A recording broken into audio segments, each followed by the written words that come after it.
श्रियकान्ताय कल्याणनिधये निधयेतिनाम् श्रीवेङ्कटनिवासाय श्रीनिवासाय मङ्गलम्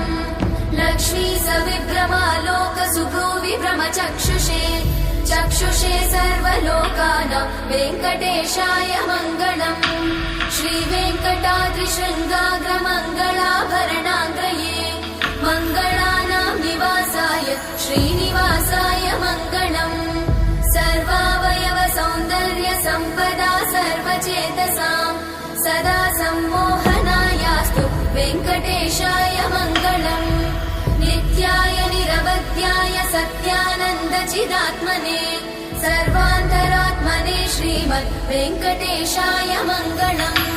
स्वतः सर्वविदे सर्वशक्तये सर्वशेषिने सुलभाय सुशीलाय वेङ्कटेशाय मङ्गलम्